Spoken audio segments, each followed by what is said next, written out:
In 1983, decades before GPS, members of a crew filming a movie in downtown Cleveland got lost in the unassuming neighborhood of Tremont and ended up in front of what is now a nearly 130-year-old house.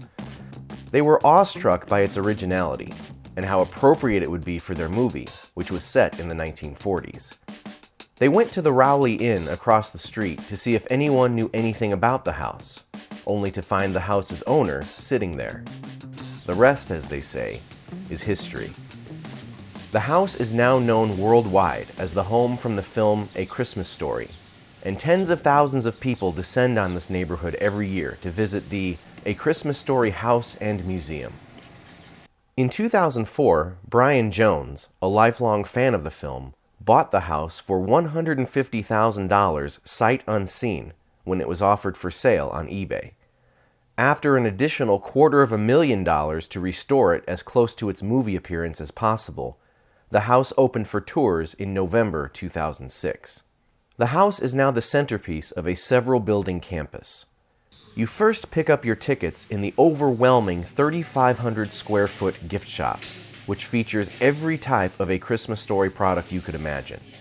Full pink bunny suits and the bunny slippers to match, full-sized bundled-up cardboard Randys, action figures, hats modeled after those worn in the film, Lifebuoy soap, and real Red Ryder BB guns, among many other items.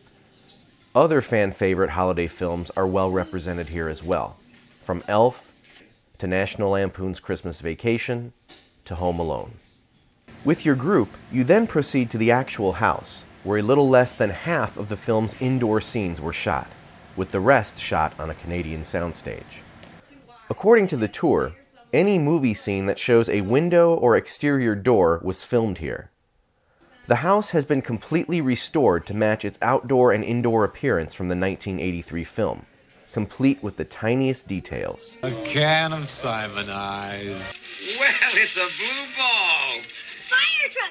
Oh boy, that's mine! I'm in the only room in the house where a boy of 9 could sit in privacy and decode. The house is completely interactive.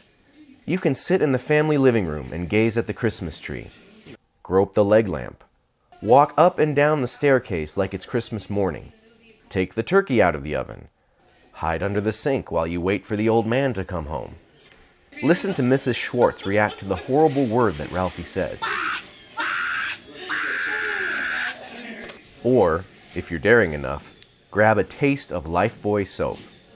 Yes, you can put it in your mouth. Just be careful not to get Soap poisoning! The backyard is also refurbished to match the film, complete with the original shed from the movie, a shooting target, and the picket fence, where the evil band of marauders could easily get in. The tour is filled with plenty of fun film trivia. The man who delivered the leg lamp was actually a man who lived in the neighborhood and went to set every day asking to be in the film. When the crew didn't have a delivery man, he was cast, and his lines were completely improvised. You may have noticed in the film that the crate containing the leg lamp does not fully read, "This end up." That's because the box was too wide to fit through the house's doorway, and part of it needed to be shaved off, taking some of the text with it. Across the street from the house is the A Christmas Story Museum, featuring actual props used in the film, including Randy's snow outfit, hats worn by Flick and Schwartz, and one of the Red Ryder BB guns that were created exclusively for the film, since a gun that featured all of the details that Ralphie described did not exist. Other exhibits spotlight the city of Cleveland's role in the film, as well as writer Gene Shepard, whose book, In God We Trust, All Others Pay Cash, inspired many of the film's plots.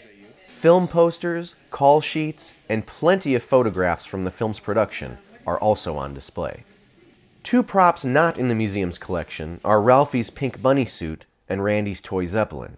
Both are still owned by the respective actors from the film, Peter Billingsley and Ian Petrella.